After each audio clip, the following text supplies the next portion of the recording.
I stare at the seating card chart in disbelief, my fingers trembling slightly as they grip the thick cardstock. Let's see. My table is... Wait. Huh? I'm sitting alone at a table. Today is my brother's wedding.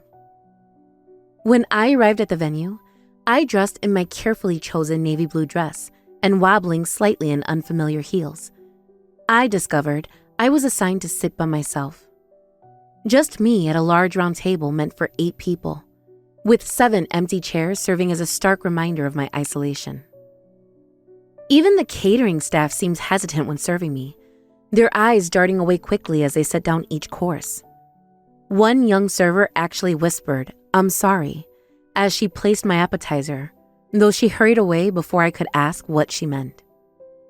Other guests kept glancing over and whispering among themselves.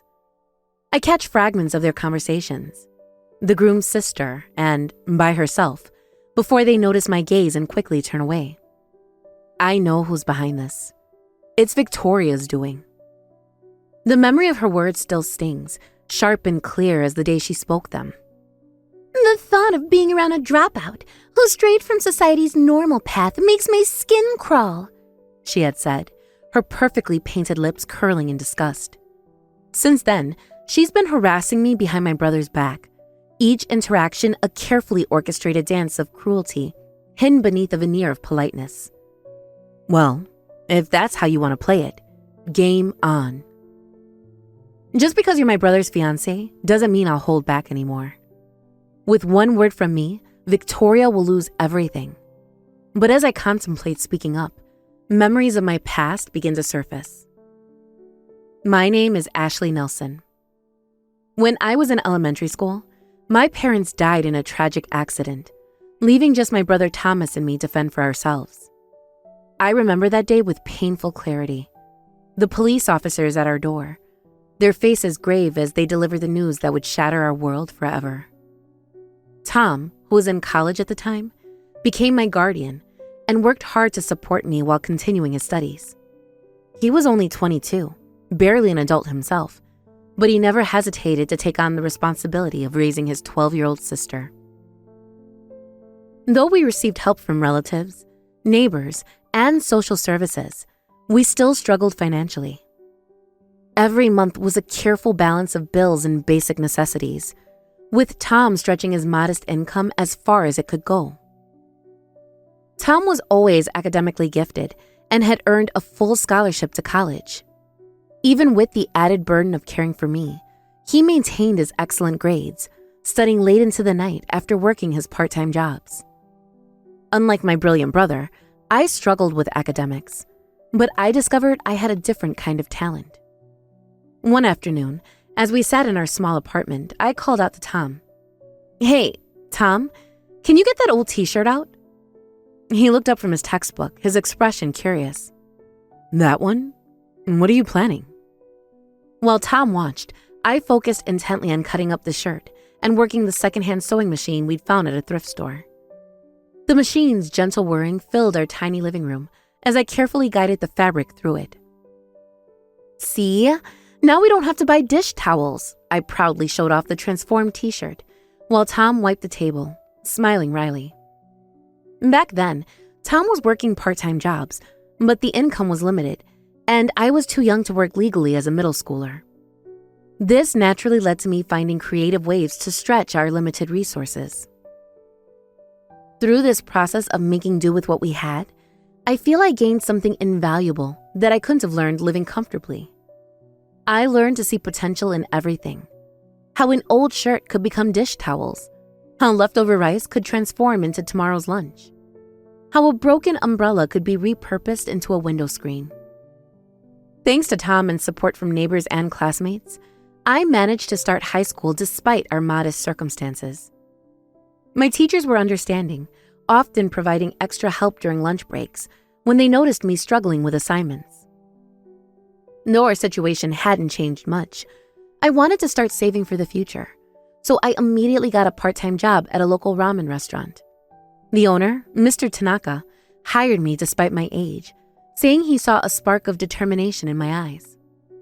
"Welcome," I would call out cheerfully as customers entered.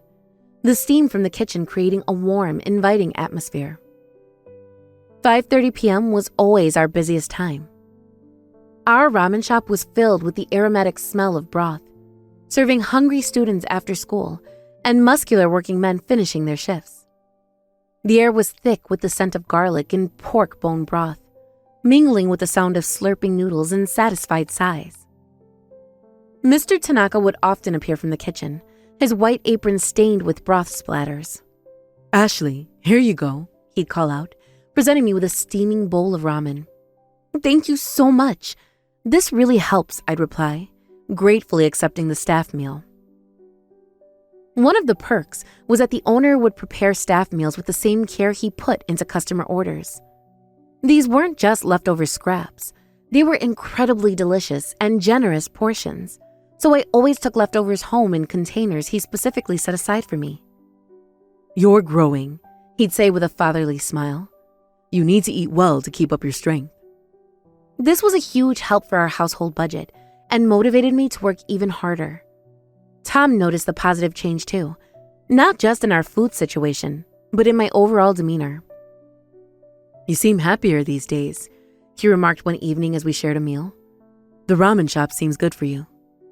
But something bothered me as I worked there day after day. It was the food waste every day.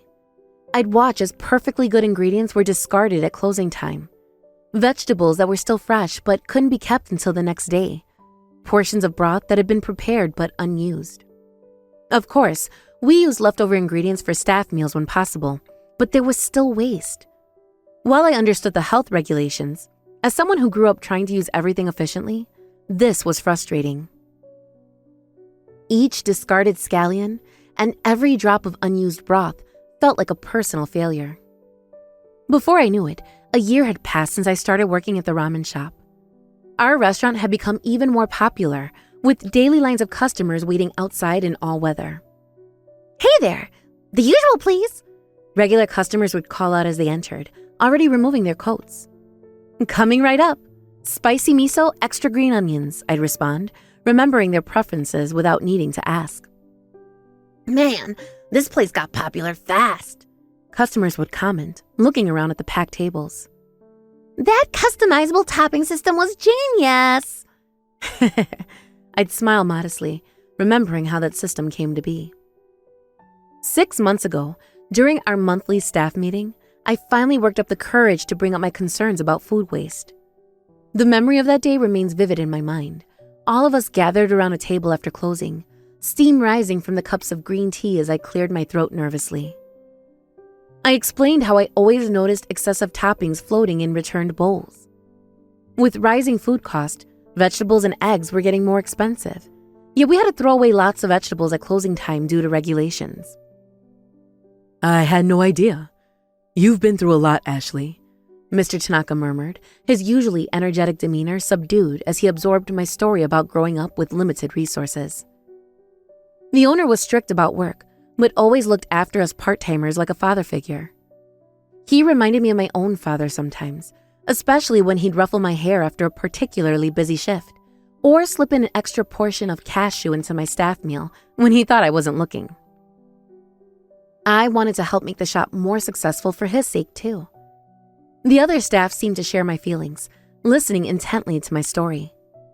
The late afternoon sun filtered through the shop's windows, casting long shadows across our faces as we sat together. "So, I had an idea we could try," I began, my voice gaining confidence as I spoke. The suggestion I made surprised everyone. I could tell by the way their eyebrows shot up and how they exchanged glances. Different customers can eat different amounts. Some barely touch their noodles, while others always asked for extra. So, I proposed a system where customers could choose their topping portions, small, medium, or large, with corresponding price adjustments. "Think about it," I explained, warming to my topic. "The salary worker who just wants a light lunch can get fewer toppings at a lower price, while the construction worker who needs more energy can get extra without feeling guilty about asking." We'd also implement a point system for customers who finish their meals completely, encouraging regular customers. "It's like a game," I suggested. "Complete your bowl 5 times and get a special topping free." It makes eating everything fun rather than feeling like an obligation.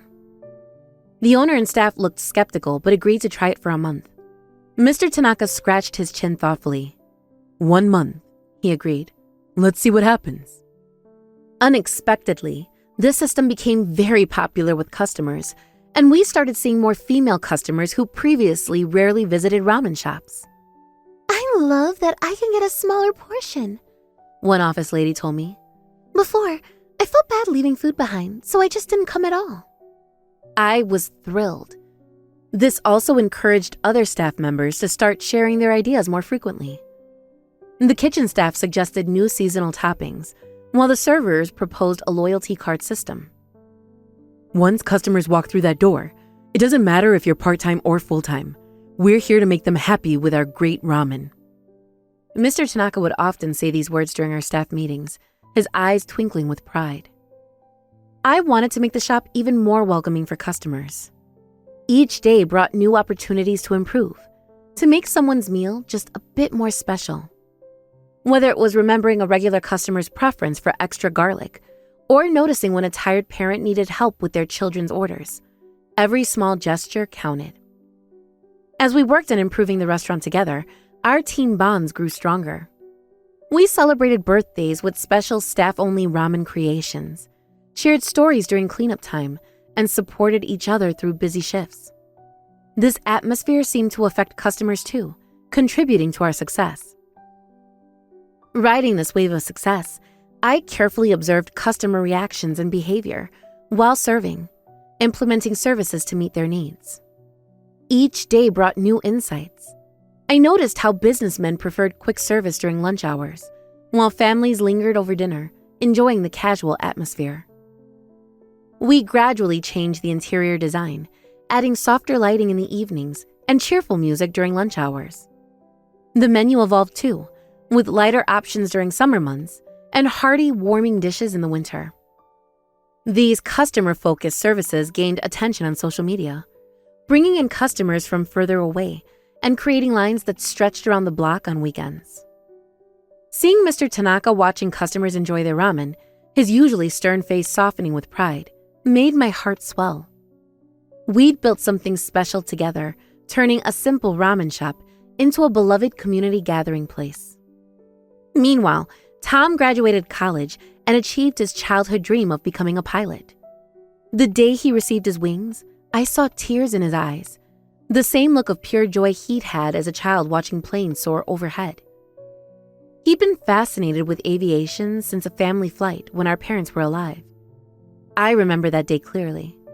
Tom, barely 10 years old, pressing his face against the tiny window as the plane lifted off, his eyes wide with wonder.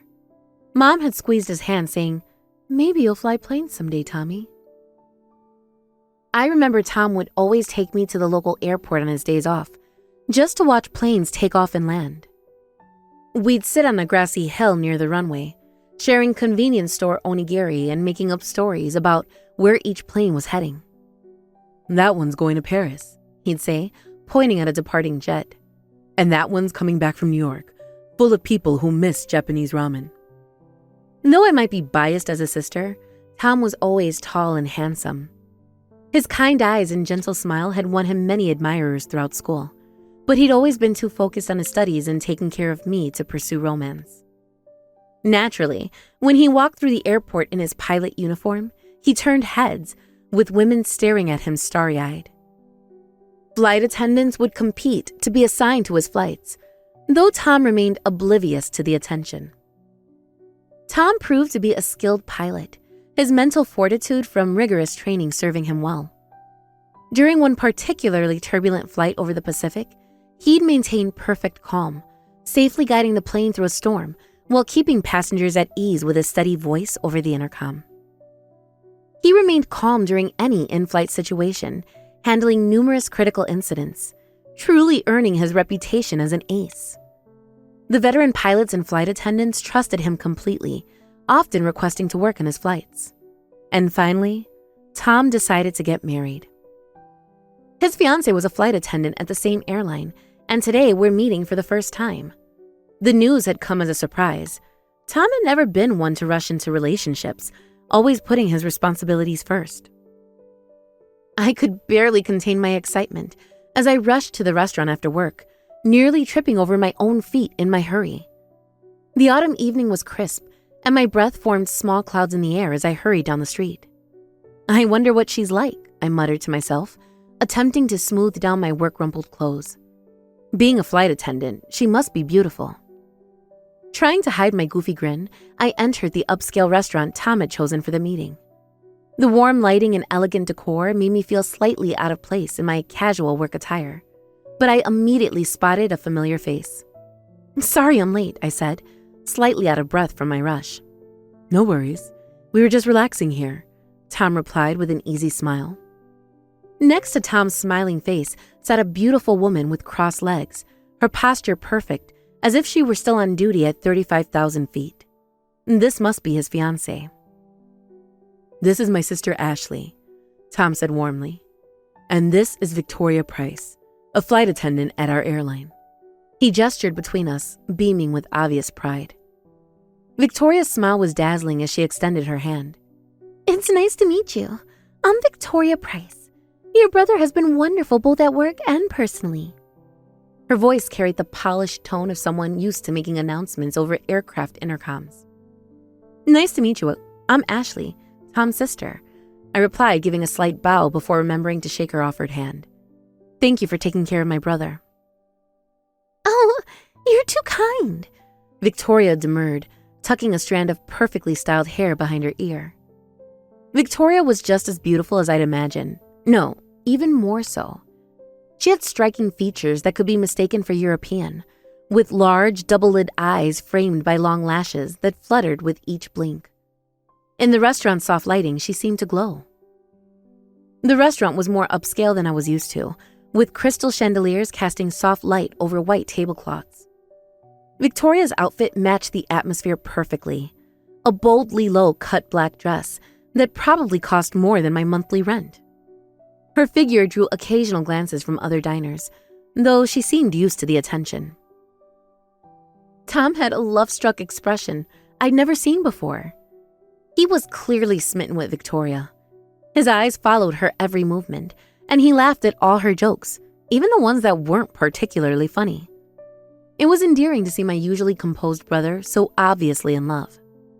Initially nervous, I loosened up after my first glass of wine. We chatted about how they met, a Tokyo to London flight where Tom had been the pilot and Victoria the lead flight attendant. They shared funny work stories about passengers requesting parachutes during minor turbulence and trying to sneak unusual pets on board. While Tom was quiet by nature, Victoria was outgoing and straightforward. She dominated the conversation with stories of her travels, gesturing animatedly as she described sunset views over Paris and shopping trips in New York. In terms of marriage, maybe opposites really do attract best, with their different personalities complementing each other. Victoria actively included me in the conversation, asking questions about my life with seemingly genuine interest. As we enjoyed our elaborate meal, she leaned forward with sparkling eyes. I heard from Tom that you're good at cooking, Ashley? Well, I wouldn't say good exactly, I replied modestly, swirling my wine glass. But I learned a lot working at the ramen shop. Victoria's eyes widened with excitement. A ramen shop? How cool! Take me there sometime. She clasped her hands together, bangles jingling. I'm honestly so happy. It's like getting a sister. I was an only child, you see, so I'm really excited about this. Victoria leaned forward enthusiastically, making me avert my eyes from her low neckline. Her perfume, something expensive and French, wafted across the table. Aw, you're blushing. How cute, she cooed, reaching over to pet my hand. Then her expression turned serious, her perfectly plucked eyebrows drawing together with emotion. Both you and Tom have worked so hard, but from now on, let's be happy together as a family of 3. She said this while enjoying the last of her wine, her cheeks flushed pink. I'm glad she's the one Tom chose, I thought to myself, feeling relieved by Victoria's seemingly friendly personality. The weight of worry I'd been carrying about my brother's choice lifted from my shoulders. That was so fun. Thanks, Ashley. Victoria called out as we left the restaurant, her voice carrying in the quiet street.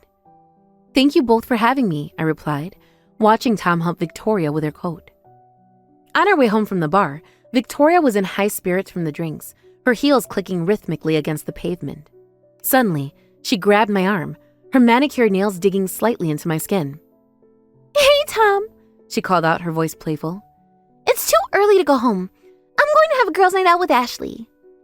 Surprised, but happy at Victoria's unexpected suggestion, I felt my heart leap. Finally, a chance to bond with my future sister-in-law. Tom smiled wryly, checking his watch. "That's fine, but don't drink too much." Then he turned to me with brotherly concern etched on his face. "You okay with that, Ashley?" "Yeah, I'm fine," I nodded eagerly. "Let's have a girls' night, Victoria." "Yeah!" She pumped her fist in the air, her excitement building as she bounced on her toes like a child. "Then it's settled. See you, Tom," Victoria called out cheerfully. "Wait, you're leaving me here?" Tom asked, looking slightly lost. "Of course, it's girls' night." Victoria laughed, her voice musical. "Go wait at home, lonely." All right.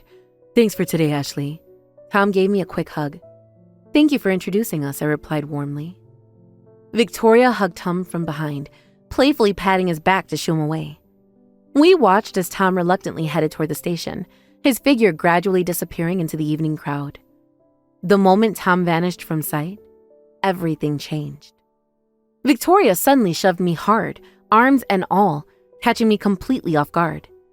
I fell back onto my bottom, the impact sending a shock through my body. My purse spilled open, its contents scattering across the sidewalk.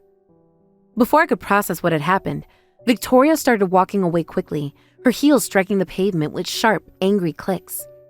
I hurried after her, my knees stinging from the fall, still not comprehending what had just happened.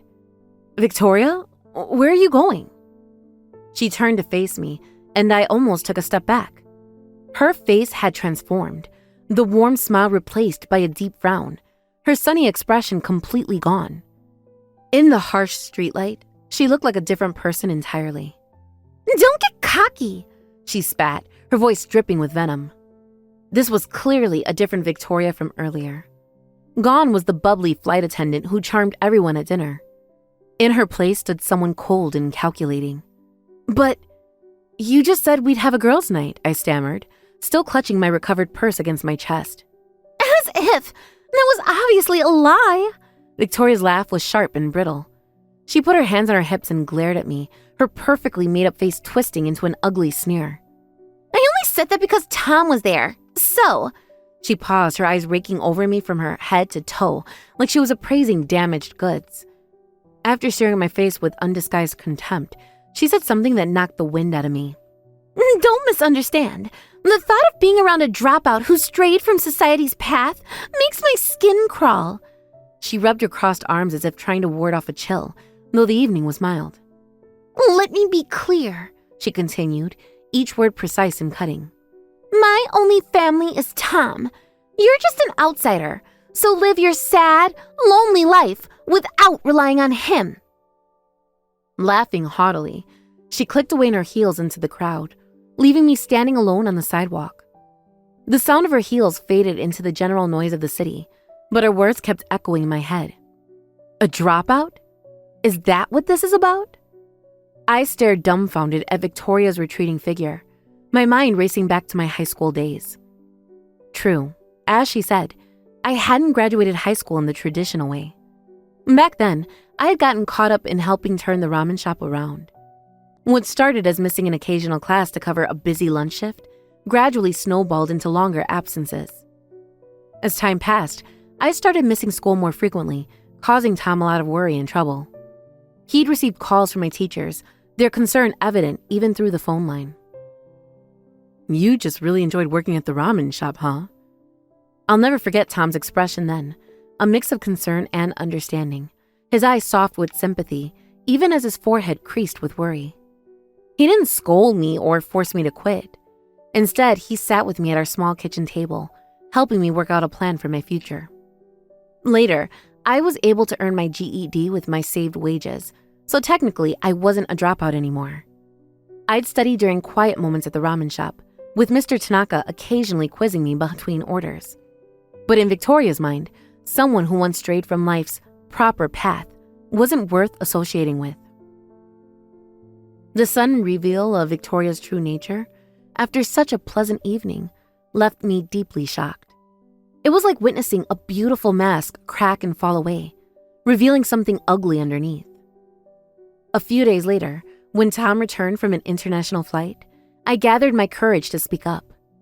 I found him in our shared apartment, still in his pilot's uniform as he unpacked his flight bag. "Hey, Tom?" My voice came out smaller than I intended. "Yeah?" He looked up, his face brightening at the sight of me. About Victoria." I twisted my hands together, uncertain how to continue. Tom looked puzzled at the mention of her name, but also somewhat pleased. His eyes lit up the way they always did when someone mentioned his fiance. Seeing his happiness-filled face made me hesitate to continue. The words stuck in my throat like half-chewed rice. "Oh, Victoria's pretty kind and fun, isn't she?" I found myself saying instead, my courage failing.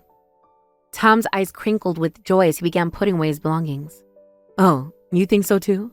Yeah, Victoria is so kind even to a boring guy like me. That's what makes her so great." Watching Tom gush obliviously about Victoria made it increasingly difficult for me to bring up what happened. His happiness was almost tangible, filling our small apartment like sunshine. Well, if Tom's happy, maybe that's enough, I thought to myself, pushing down the hurt and confusion Victoria had caused. Though he continued inviting me to meals with them, I felt increasingly reluctant. Each invitation brought a wave of anxiety, knowing I'd have to face Victoria's two-faced behavior again.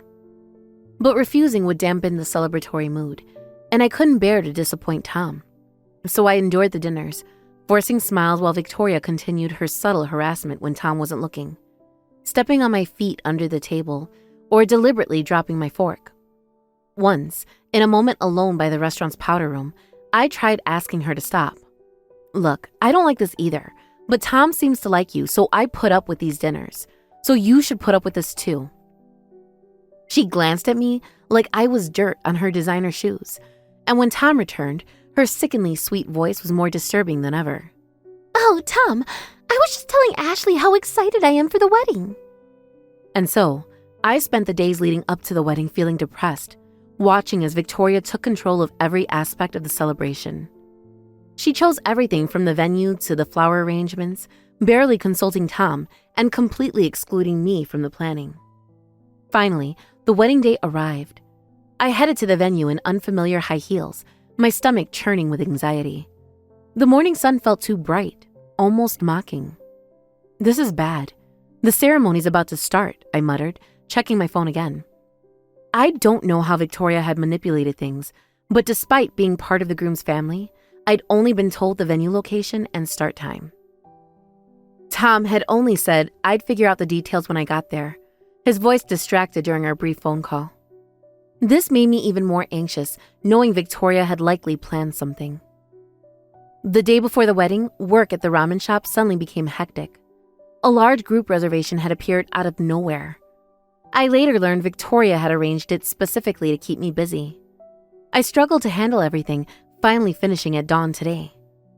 I rushed home to change and do my hair, then jumped on a train. Though I barely made it in time, I was completely exhausted, dark circles under my eyes that even makeup couldn't fully hide. Without a moment to catch my breath, I was guided to the family waiting room. The air was thick with the scent of flowers and hairspray as relatives bustled around in formal wear. While exchanging pleasant greetings with relatives I hadn't seen in a while, I checked the seating chart I'd just received from the staff. My hands trembled slightly as I scanned the elegant cardstock. Let's see, my table is... Wait, what? I blinked hard, certain I must be misreading the chart.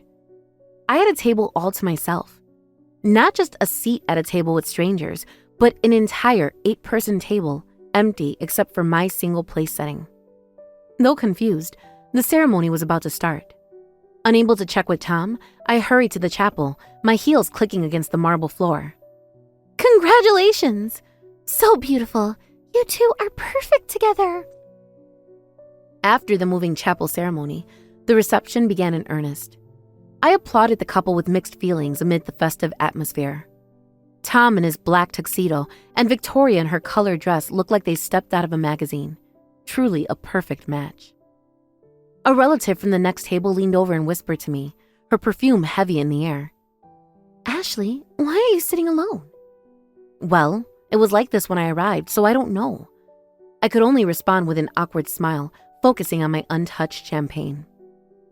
During the candle service, when the newlyweds traditionally visit each table to light decorative candles, Tom and Victoria approached my solitary setting. Victoria wore a sour expression and tried to avoid my table entirely, but Tom quickened his pace when he saw me sitting alone. Hey, why is Ashley sitting alone at this table? Tom's voice carried an edge I rarely heard.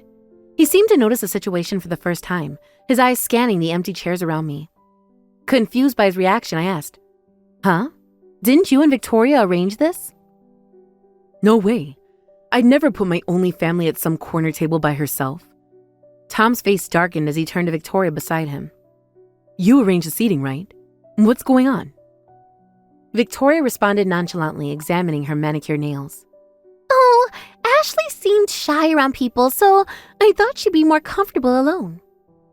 She shot me a mean look that only I could see, her lips curling slightly at the corners. Seeing this, I wanted to object, to finally expose her true nature. But not wanting to ruin their special day, I just said, Thank you for your consideration. I couldn't disrupt the celebratory atmosphere. I sent Tom a look saying I was fine, though he remained unconvinced, his brow furrowed with concern.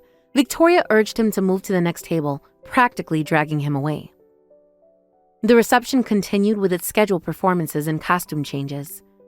I watched as Victoria changed from her wedding dress into a sleek evening gown, then into a traditional kimono, each outfit more elaborate than the last. During the final bouquet presentation, I stood with everyone else, though Victoria made sure to toss it in the opposite direction. The white roses landed in the hands of one of her flight attendant friends, who squealed with delight. Then came the moment that broke my careful composure. Tom's letter. As he read it aloud, his voice thick with emotion, I couldn't hold back my tears. Ashley, my dear sister, he began, you've been my strength through all these years. When our parents passed away, you never complained, never made things harder. Instead, you found ways to help, to make our situation better. Your creativity and determination amazed me then, and continues to amaze me now. Thank you for being the best sister anyone could ask for. As I wiped my eyes, I caught Victoria's glare from across the room. Even this moment, she seemed determined to spoil. As the reception ended, and I headed to the waiting room to collect my belongings, someone hurried over. I turned, expecting another relative, only to find Victoria blocking my path, her wedding dress rustling as she moved closer. Her face was flushed with anger beneath her perfect makeup. Listen carefully, she hissed, grabbing my wrist. Just because Tom said those nice things about you doesn't change anything. You're still just the dropout sister who'll drag him down. I pulled my wrist free, finally finding my voice. Victoria, I've put up with your behavior because I love my brother, but you're wrong about me, and you're wrong about what makes someone worthy of respect. She laughed coldly. Oh, and what would a ramen shop worker know about respect? I know that true respect isn't about titles or degrees, I said firmly. It's about how you treat people, how you contribute to others' lives. That ramen shop taught me more about business, creativity, and human connection than any classroom could. Victoria's face twisted with fury. Don't you dare lecture me! I worked hard to get where I am, following the proper path. Unlike you, taking shortcuts and— There were no shortcuts, I interrupted, surprising us both with my steady voice. Every day I worked to make things better, for our customers, for our staff, for my brother. What have you done except tear others down to make yourself feel superior? Tom's voice carried from the hallway. Victoria? Ashley, where are you? Victoria's mask slipped back into place, but I wasn't finished. You can keep playing this game, Victoria, but remember, I know who you really are, and someday Tom will see it too. She opened her mouth to respond, but Tom appeared in the doorway. There you are. Is everything okay? I smiled genuinely at my brother. Everything's fine, Tom. I was just congratulating Victoria one more time. As I walked away, I heard Victoria's sugary voice resume its performance. But something had changed. I no longer felt powerless against her cruelty. I may not have followed society's proper path, but I'd found my own way. And looking back at my brother's happy face, I knew that sometimes loving someone means protecting them from painful truths, at least for a while. My name is Ashley Nelson, and this is the story of my brother's wedding day. A day that taught me that true strength isn't about winning every battle, but about choosing which ones matter most.